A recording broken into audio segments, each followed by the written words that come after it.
Welcome to my YouTube channel pyramid math classes. आज 18 तारीख का फर्स्ट शिफ्ट का मैथ सोल्व कर रही हूँ, ठीक है। और इस चैनल पे जो लोग नए हैं तो वीडियो को लाइक एंड सब्सक्राइब कर लें और बेल आइकन को दबा लें ताकि नेक्स्ट वीडियो का नोटिफिकेशन जा सके, ठीक है। और आप लोग दोस्तों को भी ज़्यादा से ज़्यादा वीडियो को शेयर करें ताकि इस चैनल से और भी लोग जुड़ पाए, ठीक। तो चलते हैं क्वेश्चन सोल्व करते हैं। तो क्वेश्चन सोल्व करते हैं। फर्स्ट क्वेश्चन देखिए क्या दिया हुआ है। कह रहा है 10 क्रमागत विषम संख्याओं का औसत 46 है, ठीक है। यहाँ पर 46 है और क्वेश्चन आप लोग भी साथ में सोल्व कीजिए, ठीक है। और जो क्वेश्चन आपको समझ में नहीं आता है वो वीडियो को दोबारा रिपीट करके देखिए उसी क्वेश्चन को, ठीक है। फिर भी ना समझ में आए तो कमेंट कर दीजिएगा कौन सा क्वेश्चन आपको समझ में नहीं आया, ठीक है। तो यहाँ पर आगे क्या कह रहा है, सबसे छोटी और सबसे बड़ी संख्याओं का औसत कितना होगा। तो यहाँ पर दो तरीके से बना सकते हैं। एक तो x मान लिए 10 लगातार है, x एक का x, और दूसरा विषम संख्या x+2 हो जाएगा, ठीक है, x+4। इस तरह से कर सकते हैं। ये करेंगे तो लॉन्ग हो जाएगा। डायरेक्ट आपको हम बता रहे हैं जैसे कि 10 क्रमागत है, यानी 1 2 3 4 5 6 7 8 9 10। और एक चीज़ आपको पता है कि जो औसत होता है वो बीच वाली संख्या होती है, ठीक है। तो यहाँ पर तो बीच तो बनेगा नहीं, 4 यहाँ हो गया, 4 इधर हो गया। ये 5 नंबर जो है ये दोनों को जोड़ को 2 से डिवाइड करेंगे तो 46 आना चाहिए। लेकिन आपको पता है कि क्रमागत है तो जो बीच वाला ये होगा, ये संख्या जो भी होगा सम संख्या होगी, यानी कि 46, ठीक है। तो 46 के बाद कौन सी संख्या आती है, 47, और 46 से पहले 45, और दोनों विषम संख्या है ही और लगातार है। तो इससे आप पता कर दीजिएगा बड़ी संख्या, यानी कि यहाँ वाला 47 ये हो गया तो 47 ये है, 49 हो जाएगा, फिर 51 53 55 ये हो गया। और इससे पहले देखिए 45 से पहले 43 हो जाएगा ये, फिर 41, फिर 39, फिर 37, यानी कि छोटी और बड़ी संख्या आपको पता चल गया। 55 37 दोनों का औसत यानी कि जोड़ दीजिए, 7 5 12, 5 3 8 1 9, 92/2, ठीक है। और दोनों को डिवाइड करेंगे तो कितना आ जाएगा, 46। तो दोनों छोटी और बड़ी संख्या का औसत पता चल गया, ठीक है। सेकेंड नंबर क्वेश्चन देखिए क्या कह रहा है। दो संख्याओं का योगफल 342 है, ठीक है। उनका महत्तम समावर्तक HCF 19 है। ऐसी संख्याओं के कितने युग्म बनाए जा सकते हैं। जैसे कि हमें क्या बोला कि दो संख्या है जिसकी योगफल 342 है, ठीक है।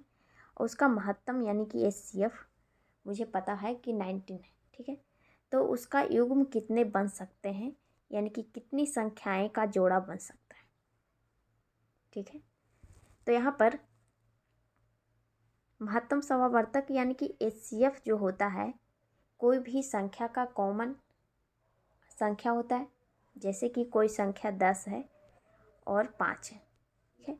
तो इसमें कॉमन संख्या क्या है, 5 × 2 करेंगे और 5 × 1, तो दोनों में कौन है, 5 5, यानी कि जो ये कॉमन अंक है वही महत्तम हो जाता है।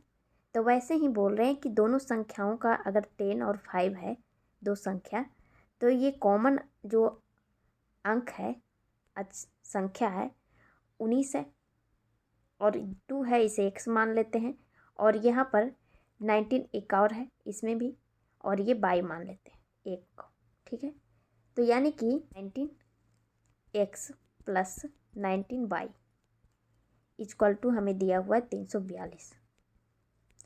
तो x + y का वैल्यू आ गया 19, दोनों से कॉमन कर लीजिए, कितना हो जाएगा, 19 से डिवाइड करेंगे इसे तो 18 बार में डिवाइड होगा, यानी कि x + y का वैल्यू 18 है। तो हमें बोल रहा है कि कितने युग्म बनाए जा सकते हैं।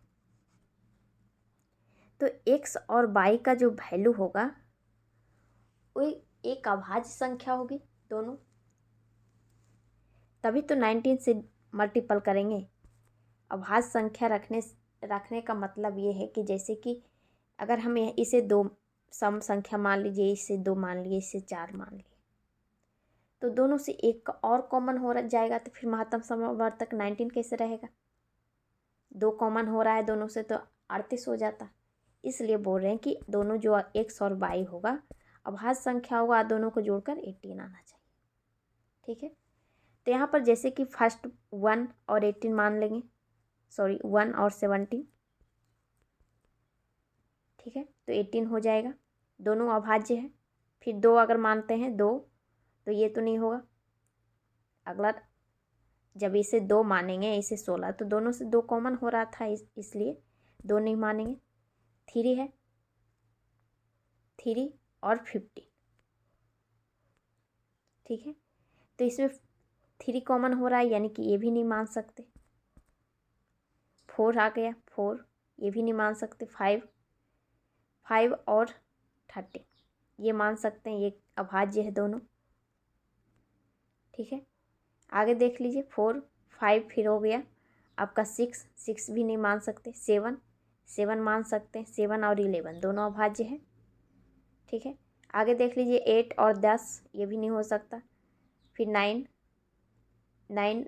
ये भी नहीं हो सकता। 8 हो जाएगा, 8 और 10 ये भी नहीं हो सकता। फिर आपका आ गया 8 7 तो हो गया ही। आगे तो फिर रिपीट हो जाएगा, यानी कि आपका 3 ऐसी संख्या है, युग्म बनाया जा सकता है जो इस 2 संख्या का मान हो सकता है। ठीक है, अब यहाँ पर 90 से दोनों में सभी मल्टीपल कर दीजिए, तो 90 मल्टीपल सेम ही वैसे ही आएगा 342। ठीक है, तो यहाँ पर आपका कितनी संख्या युग्म बन गए? 3, तो 3 हो जाएगा।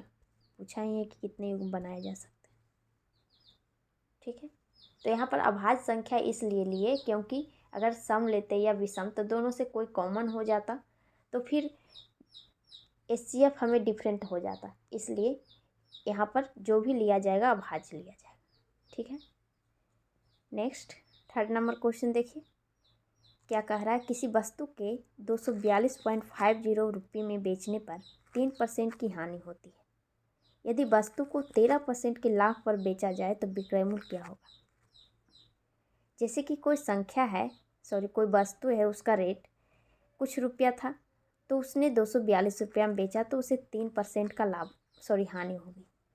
यानी कि जो भी है 242 रुपया 50 रुपये, वो क्रय मूल्य का 3% कम है, यानी कि क्रय मूल्य का 97% है ये संख्या। तो हम क्या करेंगे, इसमें 97% से डिवाइड कर देंगे तो हमें क्रय मूल्य पता चल जाएगा। ठीक है, फिर आगे क्या कह रहा है, उसी वस्तु को 13% के लाभ पर बेचा जाए तो विक्रय मूल्य क्या होगा? यानी कि जो ये संख्या आई हुई है, ये CP है, क्रय मूल्य है पूरा, तो इसमें हम 13% लाभ पर, यानी कि 113, इसका क्रय मूल्य का 113% पर बेचेंगे तो विक्रय मूल्य डायरेक्ट पता चल जाएगा कितना होगा। इस 100 से 100 कट गया। आगे देख लीजिए 97 से 9 सत्ते, ये तो डिवाइड नहीं हो रहा है, इसे देख लीजिए, ये 0 हटा देंगे पॉइंट, तो नीचे 100 आ जाएगा। 0 से इसे हटा दीजिए, 5 से इसे डिवाइड कर दीजिए, 5 और 20, 5 8 40 और 5, ये 2 बार में हो गया।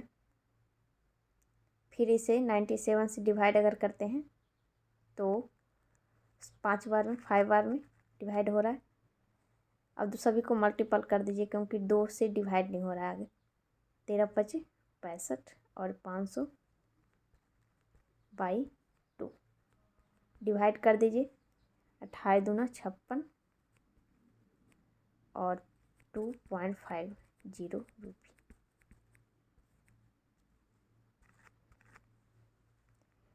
तो यहाँ पर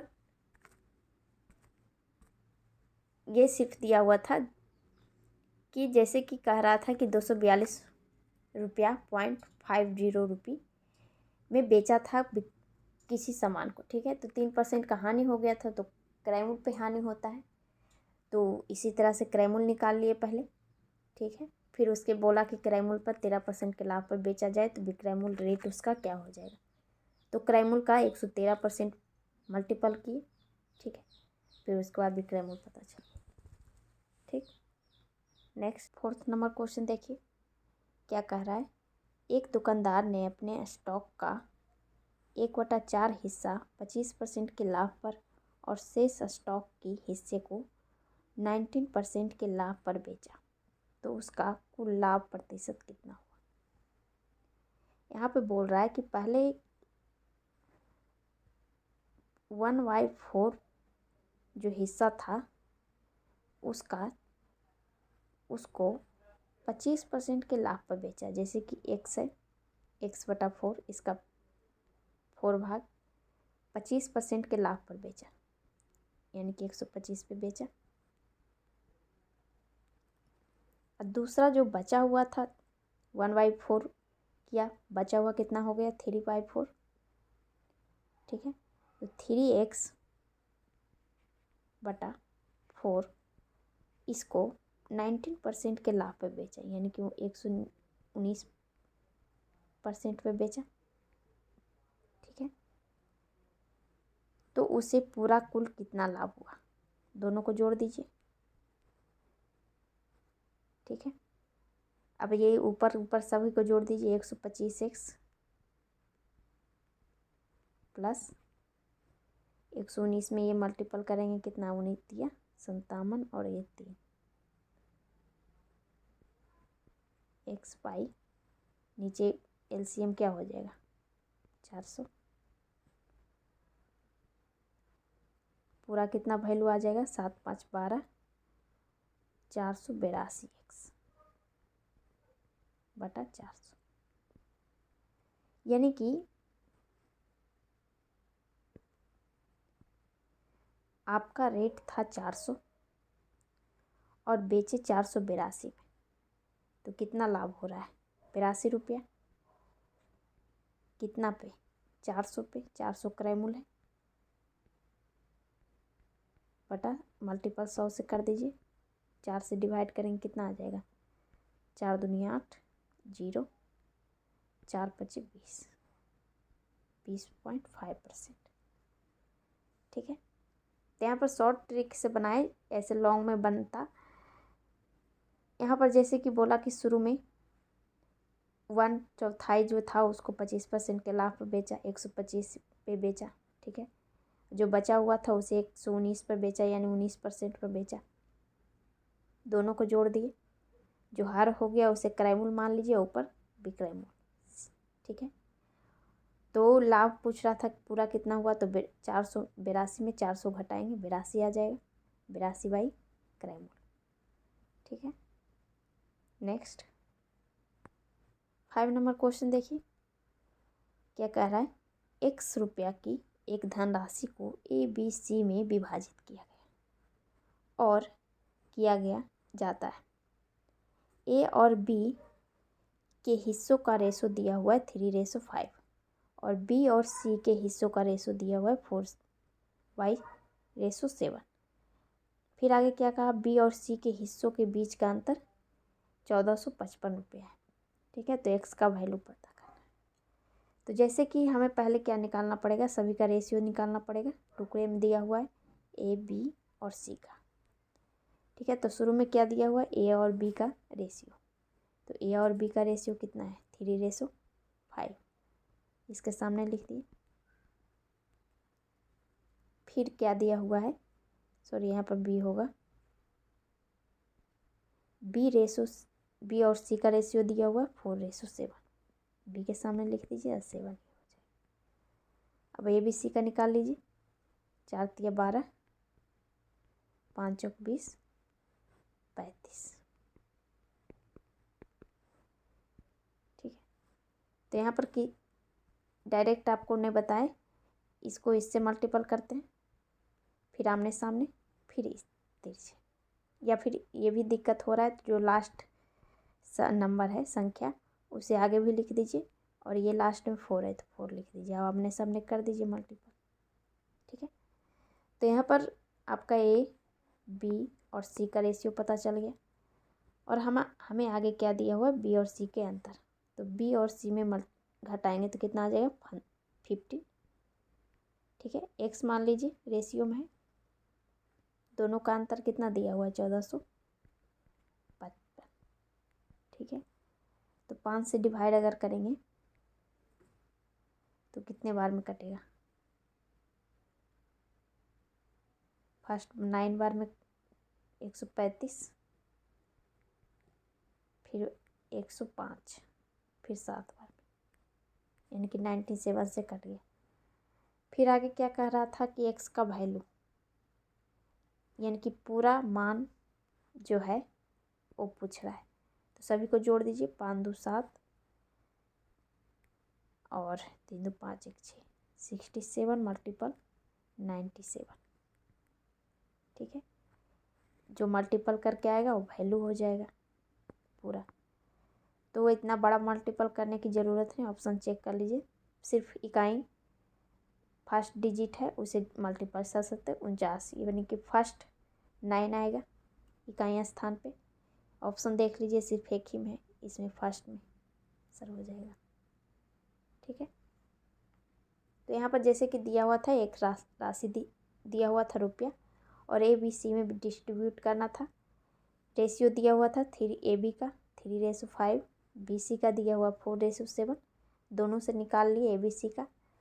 फिर B और C का अंतर दिया हुआ था, फिर B और C को घटा दिए और x का रेशियो का वैल्यू पता चल गया 1 का, फिर पुट कर दिए। ठीक है, सभी को जोड़कर। ठीक, नेक्स्ट क्वेश्चन देखिए, सिंप्लीफिकेशन का है। सिंप्लीफिकेशन का रूल आपको पता है कि पहले छोटी कोष्ट फिर मंझली फिर बड़ी कोष्ट को हटाते हैं, और छोटी कोष्ट का अंदर हो या फिर बाहर हो, दोनों में एक ही रूल लगेगा कि पहले ऑफ साइन को हटाएंगे, फिर डिवाइड, फिर मल्टीपल, फिर प्लस, फिर माइनस। ठीक है, इसी तरह से सोल्व कर दीजिए। पहले हम छोटी कोष्ट हटाएंगे, उसके अंदर क्या है, ये 5 या 15 हो जाएगा, तो आपका 7/50, 5 या ये 15 डिवाइड हो जाएगा आपका, सॉरी 5 बार में डिवाइड हुआ, यानी कि 7/5 आ जाएगा आपका। 5 डिवाइड, यहाँ पर डायरेक्ट 6/12 नहीं लिख देना है, बाहर करके डायरेक्ट अंदर है जो पहले उसे सोल्व कर देंगे। ठीक है, यहाँ पर 12 हो जाएगा, 6 दूना 12 प्लस 7/5। पहले इसे सोल्व कीजिए, उसके बाद बाहर निकालेंगे, ये नहीं कि 5/12 बाहर कर दिए। तो यहाँ पर आ गया आपका 12 25 60 और 1 67, 67/5। ये मल्टीपल हो जाएगा तो 67 नीचे आ जाएगा और 5 ऊपर चला जाएगा, यानी कि 25/67। ठीक, तो ये ध्यान पूरा रखना है कि पहले ये नहीं कि यहाँ पर जैसे कि 12 था तो जल्दी जल्दी सोल्व करने की फेरा में यहाँ पर प्लस है तो पहले इसे डिवाइड को सोल्व कर दिए बाहर आकर के, ऐसे नहीं करना है। जो छोटी बड़ी कोष्ट है उसे हटाना है, पहले अंदर कोई भी साइन हो, माइनस हो प्लस हो, उसे सोल्व कर देंगे, उसके बाद बाहर आएंगे।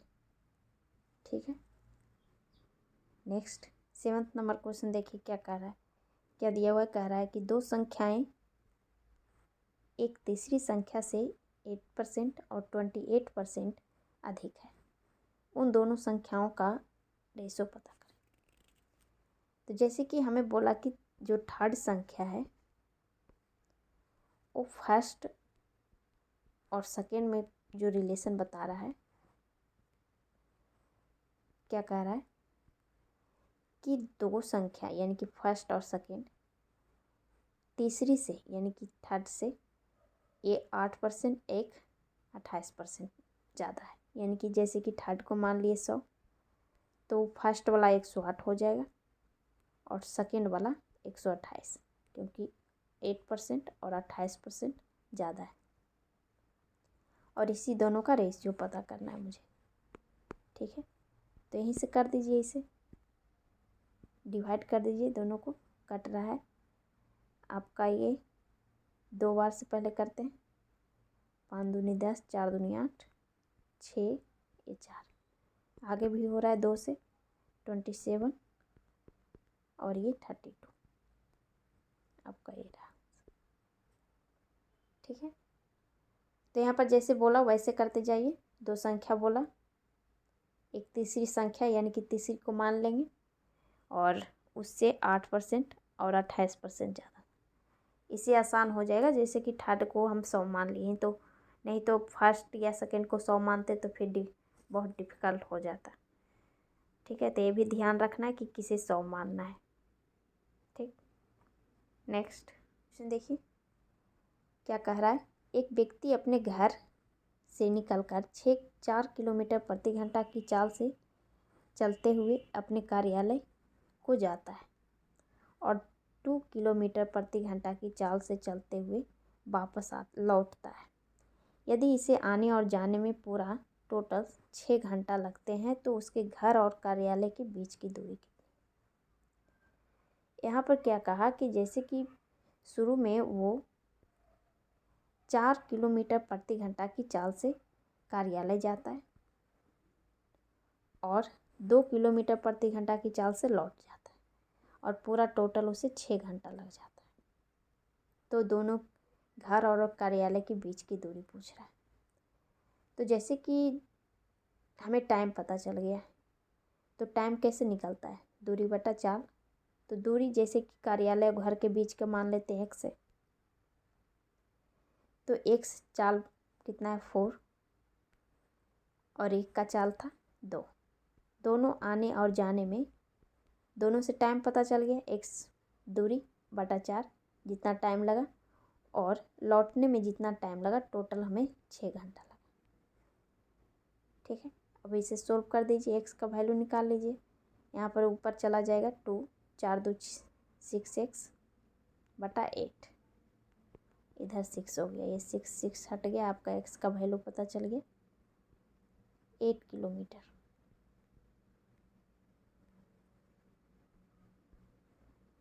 ठीक है, तो क्वेश्चन को आप आसान बनाना है तो क्वेश्चन को एक बार समझ लीजिए, अच्छे से पढ़ लीजिए, आपको तुरंत सॉल्व हो जाएगा क्वेश्चन। ठीक है, नेक्स्ट 9th नंबर क्वेश्चन देखिए क्या कह रहा है। एक निश्चित धनराशि पर समान वार्षिक साधारण ब्याज की दर से 3 वर्षों में प्राप्त धन मिश्रधन होगा। मिश्रधन 17,925 और 7 वर्ष में मिश्रधन 21,825 हो जाता है। तो 18,500 की धनराशि पर पूर्व की दोगुनी दर से 12/5 वर्ष में प्राप्त साधारण ब्याज कितना होगा। जैसे कि हमें क्या शुरू दिया हुआ था, कह रहा है कि एक निश्चित धनराशि समान वार्षिक ब्याज दर से 3 वर्ष में प्राप्त मिश्रधन इतना होता है। साधारण ब्याज है 3 वर्ष में, मिश्रधन इसे 17,925 रुपया हो जाता है। ठीक है, और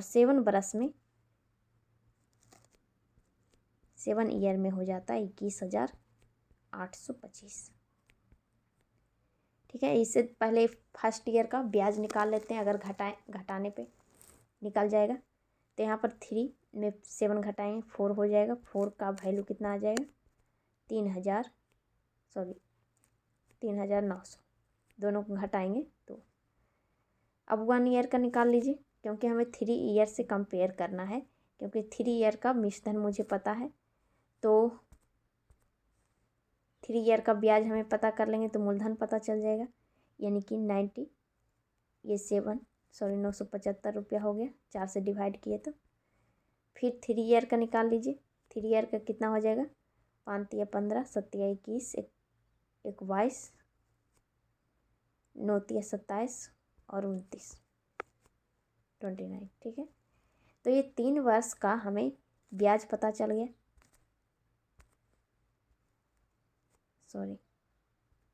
3 वर्ष का ब्याज पता चल गया और 3 वर्ष का मिश्रधन।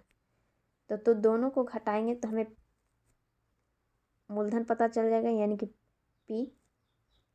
तो P कितना हो जाएगा, दोनों को घटाएंगे 0 0 फिर 15 यानी कि 15,000। फिर आगे हमें निकालना क्या है, ये तो मूलधन निकल गया। तो हमें यहाँ से बताया था कि पूर्व की दोगुनी ब्याज दर यानी कि ब्याज दर पता होना चाहिए मुझे। तो 1 ईयर का 975 रुपया था, तो इससे हम निकाल लेंगे दर। ठीक है, 1 वर्ष का ब्याज कितने % दिया, 15,000 में मल्टीपल 100 से ये 0 0 कट गया। आगे भी डिवाइड हो रहा है, 5 या 15 30, 5 से ऊपर डिवाइड करेंगे 145, फिर बच गया आपका 5। आगे भी डिवाइड कर दीजिए, आपका 5 से ही करेंगे, 5 36, फिर 5 से 5 या 15 4 39। आगे भी डिवाइड करना पड़ेगा, यहाँ पर 3 बार में 2 और ये 13, यानी कि आपका आ गया दर आ गया 13/2। तो इससे दोगुना कह रहा है, तो यानी कि दोगुना करेंगे तो 13 ईयर हो जाएगा, क्योंकि 13 का हाफ किया हुआ है यहाँ। तो 13 ईयर। अब इधर साधारण ब्याज निकाल लीजिए 18,500 का। तो सिंपल इंटरेस्ट किस तरह से निकलता है, PRT/100। तो P आपका 18,500 है, 13 आपका दर हो गया, टाइम आपका 22/5 हो गया बटा 100। 0 0 ये कट गया, 5 से 1 डिवाइड कर दीजिए, 5 या 15, 3 5 7 35। ठीक है, आप सभी को मल्टीपल कर दीजिए। यहाँ पर सभी में डिफरेंट है, इकाई अंक सिर्फ पता कर लीजिए क्या होगा। जो 7 या 21 और ये 2, यानी कि लास्ट में 2 होना चाहिए, तो एक ही में 2 है। ठीक है, तो यहाँ पर जैसे शुरू में क्या दिया हुआ था, मिश्रधन मुझे सिंपल इंटरेस्ट का पता था, 2 ईयर का, एक 3 वर्ष का, एक 7 ईयर्स का। तो दोनों को घटा दिए तो मूलधन कॉमन हो जाता है, तो डिफरेंट करेंगे तो हमें ब्याज पता चल गया, यानी कि 4 वर्ष में 3,900 हो गया ब्याज। 1 वर्ष का निकाले, 3 वर्ष का निकाले ब्याज, इसलिए क्योंकि हमें मिश्रधन 3 वर्ष का पता है। तो दोनों को घटा देंगे, डिफरेंट कर लेंगे, तो पी मुझे पता चल जाएगा। ठीक है, पी से हमें दर पता कर लेना है कि 1 वर्ष में कितना % दिया। ठीक है, 1 वर्ष 975 था बाई 15,000 मल्टीपल 100, आर पता चल गया। फिर नीचे सिंपल इंटरेस्ट निकाल लिया 18,000 का। ठीक है, नेक्स्ट नंबर क्वेश्चन देखिए क्या दिया हुआ है। कह रहा है कि यहाँ पर रुपया होगा, 2800 मूल्य वाले जूते की एक जोड़ी पर एक जूता कंपनी पहले 25% और 42% के 2 क्रमिक छूट देती है। जूतों की जोड़ी का अंतिम विक्रय मूल्य कितना होगा। ठीक है, यहाँ पर क्या बोला, जैसे कि एक जूते के जोड़े का रेट था 2800। ठीक है, 2800 था, और ये कंपनी वाले 2 क्रमिक छूट दिए। पहले 25%, यानी कि 2800 का 75% दिया, फिर 42%, यानी कि इसका 58%। ठीक है, अब यहाँ से सोल्व कर दीजिए। लास्ट रेट हमें पूछ रहा है विक्रय मूल्य, दोनों छूट देने के बाद, तो ये 0 हट गया आपका। आगे डिवाइड हो रहा है 25 से, ये 25 या 75, 25 ये 7 बार। सभी को मल्टीपल कर दीजिए, 7 या 21 और 8, लास्ट में 8 होना चाहिए, ऐसे 8 तो सभी में है।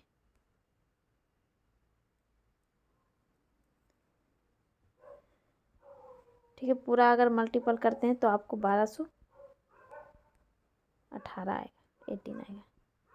ठीक है, तो यहाँ पर जैसे कि रेट दिया हुआ था मैं 2800, 2 क्रमिक छूट था, डायरेक्ट 25% और 42% मल्टीपल करने से अच्छा है आप 100 में घटा दीजिए 25 को और 42 में 25 को। ठीक है, डायरेक्ट सोल्व आंसर आ जाएगा। ठीक। नेक्स्ट 12th नंबर क्वेश्चन देखिए क्या कह रहा है। पी किसी कार्य को 1/3 भाग को 6 दिनों में पूरा कर सकता है और यहाँ पर क्यू होगा, क्यू इसी कार्य को 1/4 भाग को 9 दिनों में पूरा कर सकता है। यदि दोनों एक साथ काम करते हैं और उन्हें कुल मिलाकर 210 रुपया अग्रिम भुगतान किया जाता है तो क्यू का हिस्सा कितना होगा। यहाँ पर जैसे कि बोला कि पी जो है 1/3 हिस्सा 6 दिन में करता है। पी 1/3 हिस्सा 6 दिन में करता है तो पूरा हिस्सा कितना दिन में करेगा, 6 या 18 दिन में। ठीक है। जब हाफ या किसी भी दो जैसे कि दिया हुआ हो इतना हिस्सा 6 दिन में करता है तो आप डायरेक्ट क्या कीजिए, उलट के मल्टीपल कर दीजिए 3/2 यानी कि 9 दिन में पूरा करेगा। वैसे ही किए जैसे कि 1/3 हिस्सा 6 दिन में कर रहा था तो इसे उलट के इस तरह से। ठीक है। नहीं समझ में आ रहा है इसलिए हम बता दिए कि इस तरह से किए। फिर आगे क्या दिया हुआ है, क्यू जो है 1/4 हिस्सा 9 दिन में करता है यानी कि क्यू 9 चौक 36 दिन में करता है पूरा काम। अब बोला कि दोनों एक साथ काम किया यानी कि इसका एलसीएम 36 हो गया और ये 2 हो जाएगा और ये 1। दोनों का क्षमता पता चल गया आपको, तो क्षमता से ही तो रुपये मिलते हैं क्योंकि दोनों साथ में कर रहा है। तो यहाँ पर 210 है। क्यू का पूछ रहा है कि क्यू का कितना है, 1 है। ठीक है। तो यहाँ पर डिवाइड कर दीजिए 3 × 1।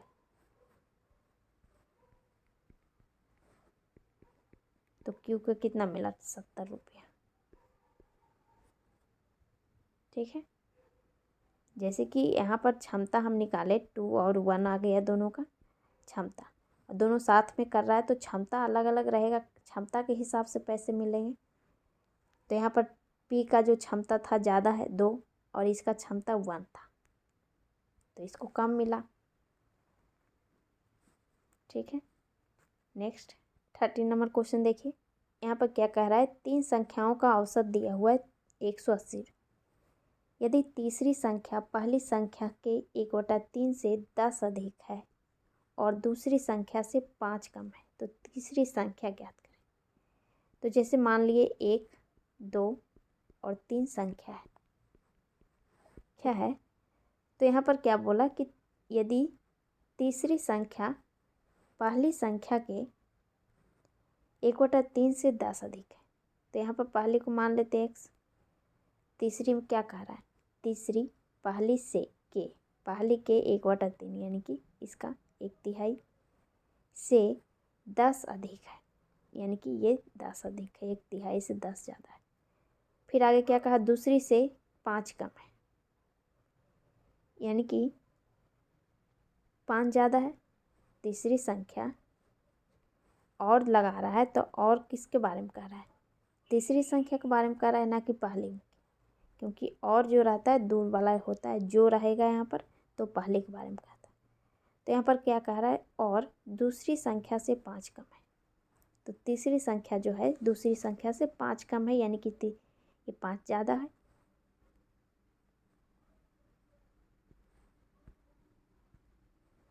यानी कि x/3 + 15।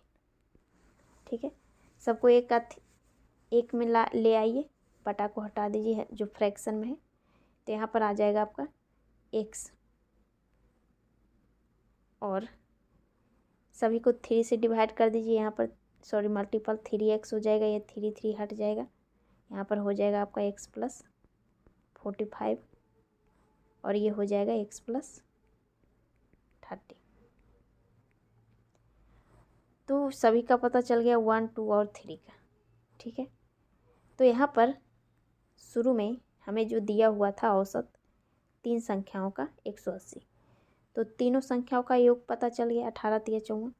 तो ये तीनों को जोड़ दीजिए, आपका कितना आ गया 540।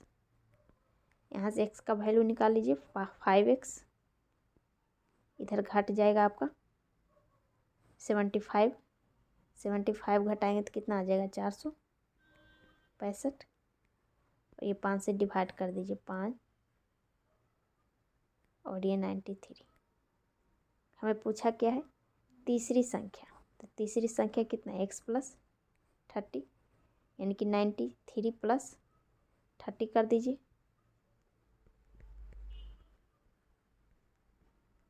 सॉरी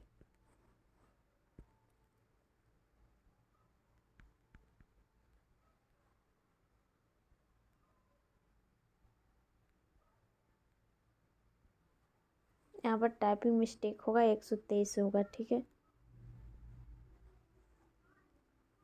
ठीक है। नेक्स्ट 14 नंबर क्वेश्चन देखिए क्या कह रहा है। एक से बड़ी एक ऐसी संख्या है जिसे 4, 5 और 6 से विभाजित करने पर प्रत्येक स्थिति में 3 शेषफल हो। 500 से छोटी, सॉरी यहाँ पर छोटी, वह सबसे बड़ी संख्या ज्ञात कीजिए जो इस स्थिति को संतुष्ट करता है। जैसे कि हमें क्या कहा कि कोई जो संख्या है 1 से बड़ी है फर्स्ट, फिर आगे क्या कहा 4, 5 और 6 से विभाजित करते हैं तो 3 शेषफल बचता है। तो 500 से छोटी वह सबसे बड़ी संख्या ज्ञात कीजिए जो इस स्थिति को संतुष्ट करता है। ठीक है, तो पहले इसका एलसीएम ले लीजिए 4, 5, 6 का, तो कितना आ जाएगा 4 और 5 6 का 60 आ जाएगा। जैसे कि डायरेक्ट लिख देते हैं से 60। ठीक है, तो 500 से जो छोटी संख्या कौन सी है जो 60 से डिवाइडेड है, लास्ट होना चाहिए। तो यहाँ पर और बड़ी संख्या भी है, छोटी होनी चाहिए 500 से लेकिन बड़ी होनी चाहिए, यानी कि 500 के लगभग आना चाहिए। तो 60 से डिवाइडेड कौन सी संख्या है जो 500 के लगभग आ जाए? 480।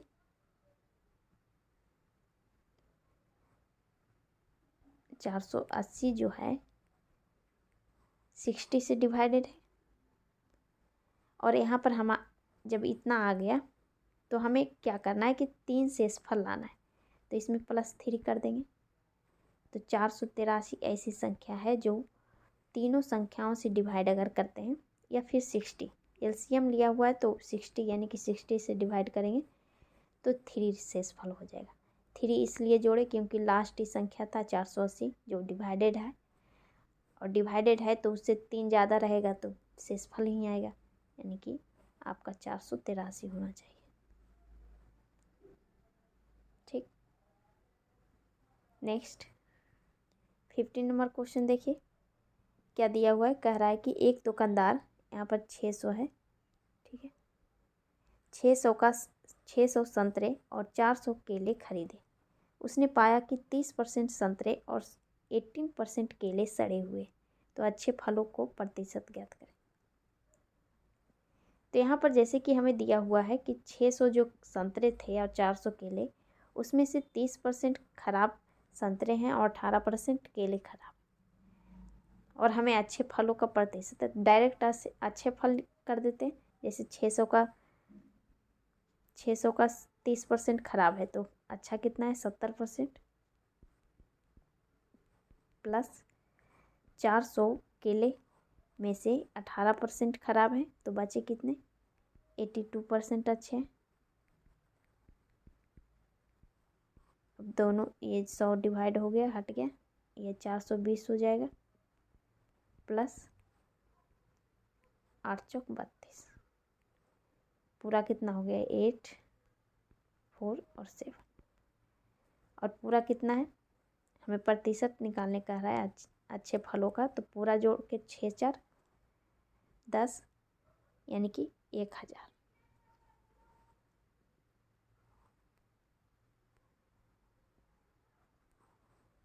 और ये मल्टीपल 100 हो जाएगा, परसेंटेज निकालना है तो आपका कितना आ गया 74.8%। ठीक है, तो यहाँ पर जैसे दिया हुआ था संतरा 600 और 400 केले थे, उसमें सड़े हुए 30% और 18% थे, तो हमें अच्छे फल का निकालना था तो डायरेक्ट निकाल लिए। इस 30 सड़ा हुआ है तो 70 अच्छा है, और फिर 18 सड़े हुए हैं तो 82 अच्छे हैं। फिर दोनों से संख्या पता चल गया कितना अच्छा है, जो दोनों को जोड़ दिए, और पूरा कितना था 1000। 1000 से डिवाइड कर दीजिए क्योंकि परसेंटेज निकालना है तो। ठीक, नेक्स्ट 16 नंबर क्वेश्चन देखिए क्या कह रहा है। एक विक्रेता ने 20 रुपया में 12 की दर से खरीदा और 12 रुपया में 6 की दर से बेच दी, तो उसका लाभ प्रतिशत ज्ञात करें। ठीक है, तो यहाँ पर हमें क्या कह रहा है कि 20 रुपया में है जो 12 खरीदा और बेच दिया 12 रुपया में 6। ठीक है, तो एक का पता कर लीजिए, एक सामान का कितना रेट होगा, यानी कि आपका 20/12 एक सामान का रेट हो गया, इतना में खरीदे एक सामान, और 12 रुपया में 6 खरीदे, यानी कि एक सामान का 2 रुपया हो गया, तो 2 माइनस कर देंगे डायरेक्ट। या फिर लाभ हो रहा है, यहाँ पर तो पता चल गया आपको कि लाभ हो रहा है क्योंकि 12 से 20 डिवाइड नहीं हो रहा है। 2 बार अगर 2 से ज़्यादा डिवाइड होता, यहाँ पर 1 से ही हो रहा है, तो यानी कि हमें डिवाइड माइनस करना पड़ेगा 2 में इसे, या वैसे ही कीजिए लेकिन माइनस में आ जाएगा तो न समझने के कारण ऐसे लिख रहे हैं 20/12। ठीक है, और बटा में हो जाएगा 20/12। इसे डिवाइड कर दीजिए, शॉर्ट में ले आइए तो अच्छा आसान होगा। 20/12 आपका 4 × 5 = 20, यानी 4 × 12 5/3, और बेचा कितना में 2 रुपये।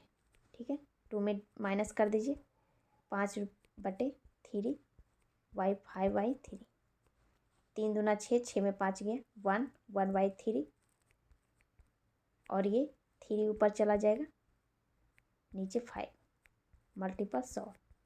परसेंटेज निकालना है, 3 से 3 ये हट गया, आपका पी बचे 100, यानी कि 20% का लाभ होगा। ठीक है, तो लाभ यहाँ पर इस तरह से पता चला क्योंकि 6 रुपया में 12 रुपया में 6 के बेच रहा है तो ज़्यादा बेच रहा है।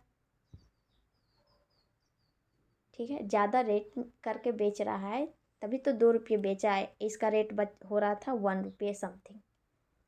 ठीक है, नेक्स्ट 17 नंबर क्वेश्चन देखिए। इस क्वेश्चन में क्या दिया हुआ है, टेमेनबर्ग का क्वेश्चन है। क्या कह रहा है, एक्स और वाई एक साथ मिलकर किसी कार्य को 10 दिनों में पूरा कर सकते हैं, वाई और जेड मिलकर उसी कार्य को 12 दिनों में कर सकते हैं, तथा जेड और एक्स मिलकर 15 दिनों में पूरा कर सकते हैं। तो एक्स अकेला इस कार्य को कितने दिनों में पूरा करेगा। ठीक है, तो यहाँ पर बोला जैसे कि एक्स और वाई दोनों मिलकर 22 दिनों में पूरा कर रहा है, 10 दिनों में, और वाई और जेड 12 दिनों में कर रहा है, जेड और एक्स मिलकर 15 दिनों में पूरा कर रहा है। तो हमें स्पेशल पूछ रहा है कि एक्स अकेला इस कार्य को कितने दिनों में करेगा। ठीक है, तो यहाँ पर तो सभी डबल डबल है, तो पहले हम क्या करते हैं, एक्स वाई जेड तीनों को निकाल लेते हैं, उसमें वाई और जेड को घटा देंगे तो एक्स का वैल्यू पता चल जाएगा कितने दिनों में कर रहा है। तो यहाँ पे एलसीएम ले लीजिए, 60 हो जाएगा, ये 6 बार में हो जाएगा डिवाइड, 12 × 25 = 60, 15 × 4 = 60। ठीक है, तो x plus y plus z ये तीनों मिलकर कितने दिनों में करेगा, सभी को जोड़ दीजिए, 6 × 5 = 11, 11 × 4 = 15। ठीक है, 15 हो गया, तो 16/15 60/15 डिवाइड करेंगे। लेकिन यहाँ पर सभी डबल डबल है, जेड डबल है, एक्स भी डबल है, वाई भी डबल, तो यहाँ पर ऊपर मल्टीपल कर देंगे 2, क्योंकि सभी डबल डबल है, और 6 5 4 को जोड़ दिए तो सभी तो डबल है इसमें, तो 15 × 4 = 60, यानी कि 8 दिनों में एक्स वाई और जेड तीनों कार्य कर रहे हैं। तो हम वाई और जेड को घटा देते, तो पहले इसकी क्षमता एक्स वाई जेड का निकाल लीजिए, कितना हो जाएगा 60/8। ठीक है, अब घटा दीजिए इसमें, क्षमता में 5 माइनस 60/8 कितना आ जाएगा। x का निकालेंगे तो 60/8 माइनस 5, ठीक है। x का निकालने के लिए क्षमता, तो यहाँ पर 8 45 20/8 हो गया। तो कितना दिन में करेगा ये पूरा काम है 60 बटा क्षमता कितना आ गया 8 45 20, 60 में 40 घटाएंगे तो 20/8, 20/8 जो ऊपर चला जाएगा, ये 20 बीतिया 60 यानी कि 8 दिया 24 दिन में x पूरा काम करेगा, ठीक है। तो यहाँ पर जैसे कि x और y दिया हुआ था 10 दिन, y और z 12 दिन, z और x 15 दिन। तो हम पहले क्या किए x y z तीनों निकाल लिए, क्योंकि y और z से घटा देंगे तब x का पता चल जाएगा, और डायरेक्ट तो ऐसे x का पता नहीं चलता, किसी में घटाते भी तो, ठीक है। नेक्स्ट 18 नंबर क्वेश्चन देखिए क्या पूछ रहा है। एक व्यक्ति एक नाव को धारा की दिशा में 9 किलोमीटर प्रति घंटा की चाल से और धारा के विपरीत दिशा में 7 किलोमीटर प्रति घंटा की चाल से जा रहा है, तो धारा की चाल क्या है। जैसे कि धारा के डायरेक्शन में 9 किलोमीटर है और धारा के विपरीत यानी कि पानी के अपोजिट चल रहा है 7 किलोमीटर प्रति घंटा, ठीक है। तो हमें कह रहा है कि धारा की चाल क्या है। तो ये 9 जो है और 7 दोनों को घटा देंगे, तो हमें दोनों को घटा के 2 से डिवाइड कर देते, 1 किलोमीटर प्रति घंटा, डायरेक्ट आपको पता चला यहाँ पर 1 होगा, ठीक है। तो जैसे कि आपको दिया हुआ धारा की दिशा में कोई चाल चल रहा है, धारा के विपरीत आ रहा है, तो दोनों को घटा करके 2 से डिवाइड कर दीजिएगा, ठीक है, जब धारा की चाल निकालना हो तब, ठीक। नेक्स्ट 19 नंबर क्वेश्चन देखिए क्या कह रहा है। दिया हुआ है 2 संख्याएं हैं 3:4 का अनुपात में, ठीक है। यदि पहली का 60% 144 है तो दूसरी संख्या 30% ज्ञात करें। तो यहाँ पर हमें 60% 144 दिया हुआ है, पहली संख्या 3 है, रेशियो में है यानी कि x मान लीजिए 3x, इसका 60% 144 है, इससे x का वैल्यू पता चल जाएगा, तो फिर हमें दूसरी संख्या पता चल जाएगी। यहाँ पर जो कट रहा है उसे डिवाइड कर दीजिए, 0 से ये हट गया आपका, आगे 2 से ये डिवाइड हो जाएगा, या फिर 0 का हट रहने दीजिए। यहाँ पर 6 या 18 3 और 8 बार में हो जाएगा, और 0 से 0 ये हट गया, यानी कि x का वैल्यू आ गया आपको 80, ठीक है। तो हमें दूसरी संख्या क्या है 4x है, ठीक है। तो 4x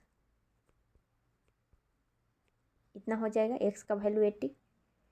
अब 30% इसका निकाल लीजिए, यानी कि इसका 30% बटा 100, 0 से ये दोनों हट गया, यानी कि 8 चौक 32, 32 में 3 से मल्टीपल करेंगे, 3 दूना 6, फिर 3 तिया 9, 96, ठीक है।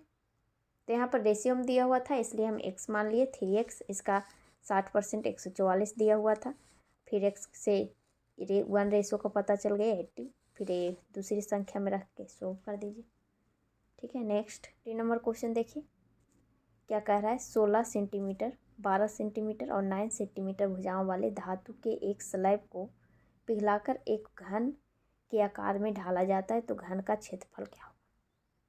यहाँ पर संपूर्ण क्षेत्रफल पूछ रहा है, ठीक है। तो यहाँ पर घनाभ दिया हुआ है, लंबाई चौड़ाई ऊंचाई दिया हुआ है, इसका मतलब जो ठोस है उसे पिघला दिया गया है, यानी कि इसका जो आयतन होगा इस घन के आयतन के बराबर होगा, ठीक है। तो इससे हमें पता चल जाएगा कि भुजा पहले पता चल जाएगी, यानी कि क्यूब जो भी निकलेगा 16, 12 और 9 इन दोनों का मल्टीपल करेंगे और रूट करेंगे तो पता चल जाएगा।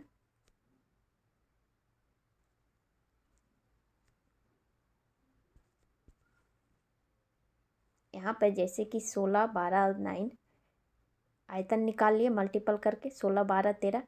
फिर इसका घन निकाल रहा है, घन बना रहे हैं ढाल करके। तो घन भुजा क्यों होता है, तो इससे अंदर जो दिया हुआ है उसे भुजा पता चल जाएगा। इसका क्यूब जब निकलेगा तो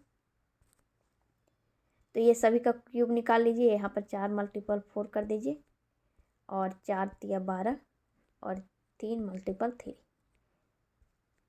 इस तरह से ये इसलिए लिखे क्योंकि क्यूब निकालना है तो 3 का कॉमन होना चाहिए। यहाँ पर 4 का 3 हो गया ये, यानी कि 4 तिया 12। 12 सेंटीमीटर आपका भुजा का लंबाई हो गया घन का। ठीक है, तो यहाँ से संपूर्ण क्षेत्रफल आपको पता है कि घन का होता है 6 मल्टीपल भुजा स्क्वायर, यानी कि 12 मल्टीपल 12। ठीक है, अब मल्टीपल कर दीजिए। 144 मल्टीपल 6 आपका 6 चौक 24 और 86 हो जाएगा 864।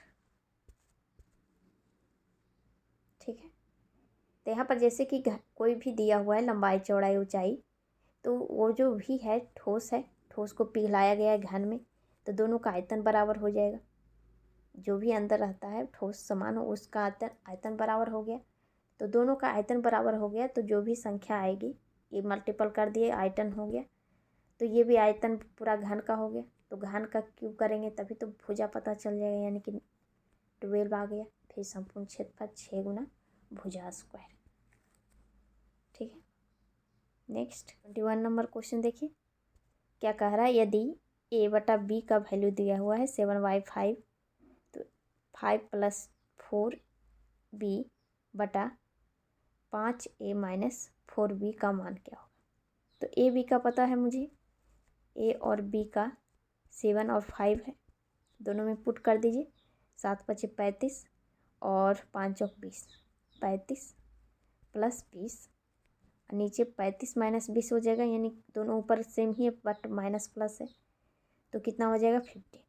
दोनों को घटा दीजिए, ऊपर नीचे ऊपर जुट जाएगा। यहाँ पर 55/50 हो जाएगा 15। यहाँ 3 से डिवाइड हो जाएगा, 5 11 11/3। ठीक है, तो ये तो आसान क्वेश्चन था, रेशियो का था। ठीक, नेक्स्ट 22 नंबर क्वेश्चन देखिए।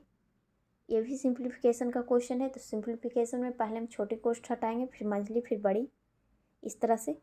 फिर बाहर वैसे ही सॉल्व करेंगे, पहले ऑफ, फिर डिवाइड, फिर फिर मल्टीपल, फिर प्लस, फिर माइनस। ठीक है, तो यहाँ पर जैसे कि छोटी कोष्ठ है, इसे हटा दीजिए, दोनों घटाएंगे 5 हो जाएगा। इधर भी डिवाइड करिए, 30/15 हो जाएगा 2, यानी कि 5 दूनी 10 हो जाएगा। ये सही है। फिर आगे सोल्व कर दीजिए। 52 माइनस, ये दोनों मल्टीपल हो जाएगा, 5 चौक 20 प्लस 4 चौक 28। फिर यहाँ पर डिवाइड होगा, डिवाइड बाद में करेंगे पहले, क्योंकि ये बड़ी कोष्ठ यहाँ पर घिरा हुआ है। इधर भी, इधर तो 10 आ गया। ठीक है, आगे सोल्व कर दीजिए। 8 2 10, 5 2 7 1 8, 80 में 20 घटाएंगे देंगे 60, 60/10, यानी कि 6 आ गया। ठीक है, तो इसमें रूल सिर्फ पता होना चाहिए, वैसे करते जाइए। पहले छोटी कोष्ठ हटाना है, छोटी कोष्ठ के अंदर ऑफ मल्टीपल इस तरह से हो भी, तो उसमें भी वैसे ही करना है। पहले ऑफ, फिर डिवाइड, फिर मल्टीपल, फिर प्लस, फिर माइनस, इस तरह से सॉल्व कर देना है। ठीक है, नेक्स्ट 23 नंबर क्वेश्चन देखिए। यहाँ पे क्या कह रहा है। एक दुकानदार अंकित मूल्य पर 25% की छूट करता है। एक अन्य दुकानदार उसी अंकित मूल्य पर 5%, 12% और 10% की 3 क्रमिक छूट प्रदान करता है। दोनों दुकानदारों द्वारा दी गई छूट के बीच का अंतर ज्ञात करें। प्रतिशत में निकालना है। ठीक है, तो यहाँ पर जैसे कि फर्स्ट दुकानदार था जो 25% का छूट दिया, यानी कि अंकित मूल्य का 25%, 25x, ठीक है।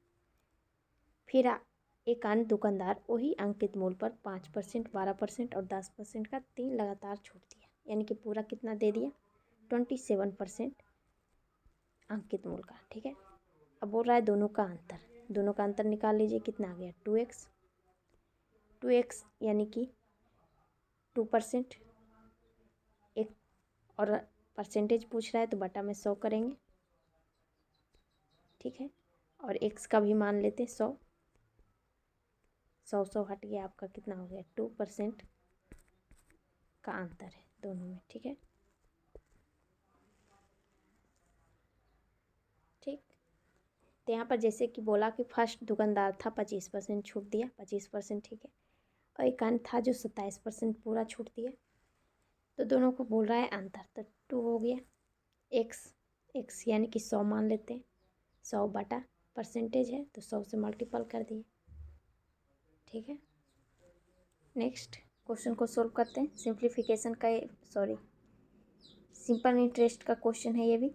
क्या कह रहा है, एक निश्चित साधारण ब्याज से किसी धनराशि पर 3 वर्षों पर के बाद प्राप्त मिश्रधन 32,200 है। 5 वर्षों में 42,000 हो जाता है। उसी धनराशि पर 6% की वार्षिक ब्याज दर से 8 वर्षों में प्राप्त साधारण ब्याज ज्ञात करें।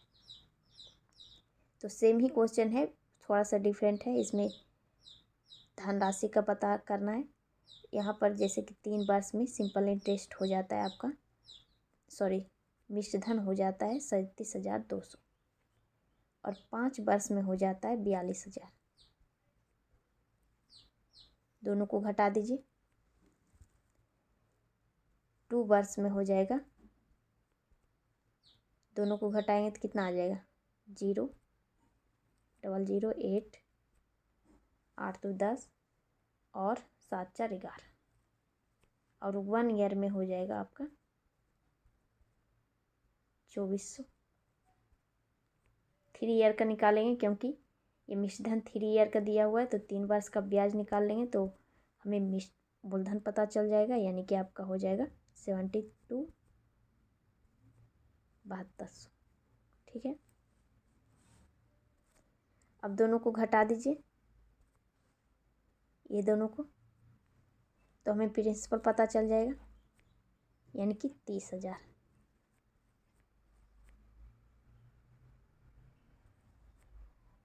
ठीक है। और हमें क्या दिया हुआ है, उसी धनराशि यानी कि 30,000 पे 6% और 8 वर्ष की साधारण ब्याज निकालना है। तो 8 छक 48, यानी कि 30,000 का 48% कितना हो जाएगा, 30,000 में मल्टीपल करेंगे,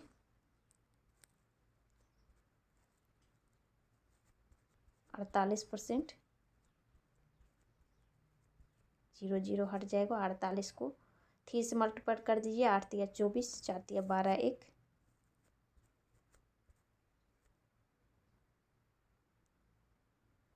12 12 और +2 14, ठीक है। यानी कि आपका आ गया 14,400, ठीक है। तो ये क्वेश्चन 2 बार 3 बार बता चुके हैं, इससे पहले वाले शिफ्ट में भी वैसे ही सेम क्वेश्चन था। तो 3 वर्ष में हमें दिया हुआ था इतना रुपया हो जाता है मिश्रधन, 5 वर्ष में इतना हो जाता है, दोनों घटा दिए, ब्याज पता चल जाएगा 2 वर्ष का। 3 वर्ष का निकाले क्योंकि यहाँ पर 3 वर्ष का मिश्रधन था, तो इससे दोनों को घटा देंगे तो मूलधन पता चल गया मुझे। फिर हमें इसका साधारण ब्याज निकाल लिए, साधारण ब्याज कितना होगा, ठीक है। नेक्स्ट ये क्वेश्चन देखिए, ये भी सिंपल इंटरेस्ट का क्वेश्चन है। क्या बोल रहा है, 12,000 को 2 भागों में इस प्रकार विभाजित किए जाते हैं जब उन्हें क्रमशः 3 और 4 वर्ष के लिए 6 वर्षों की वार्षिक साधारण ब्याज दर पर निवेश किया जाता है तो बराबर मिश्रधन प्राप्त होता है। तो दोनों भागों के अंतर का 75% कितना होगा। यहाँ पे क्या बोला कि 12,100 को 2 भागों में विभाजित किया। फर्स्ट को 3 वर्ष के लिए 6% का लगाया और दूसरे को 4 वर्ष के लिए 6% का लगाया। फिर आगे क्या कहा कि दोनों का जब मिश्रधन आएगा जो सेम रहेगा, ठीक है, ब्याज नहीं मिश्रधन सेम रहेगा, ठीक है। तो यहाँ पे एक तो होता है कि एक को x मान लिए, दूसरे को 12,100 का माइनस करके x माने, ठीक है, दोनों भाग। इस तरह से सोल्व कर सकते हैं या आपको इजी तरीके से सोल्व करने के लिए बता रहे हैं। जैसे कि हम किसी दोनों को, एक को a मान लेते हैं, दूसरे को b, ठीक है। यहाँ पर मिश्रधन बराबर कह रहा है, यानी कि 3 और सिंपल इंटरेस्ट है 3 वर्ष का 6%, तो 6 18% मूलधन का 18% ब्याज होगा और मूलधन का 118% मिश्रधन होगा, यानी कि 118% इक्वल टू दूसरा भाग को लगाया 4 वर्ष के लिए 6%, यानी कि 6 चौक 24 मिश्रधन है तो 124 कर दीजिए परसेंट है, यानी कि नीचे 100 आ जाएगा और 100 आएगा तो दोनों तरफ साइड कट जाएगा। अब ए और बी का रेशियो पता चल गया हमें, a बटा b यानी कि 124/118, दोनों को रेशियो में ले आइए डिवाइड करके। 4 से अगर कट रहा है, नहीं 2 से डिवाइड करते हैं, 6 दूना 12, 2 5 9, आगे डिवाइड हो रहा है, नहीं हो रहा है, ठीक है। तो यानी कि ए और बी का वैल्यू आ गया हमें रेशियो में 62 और 59।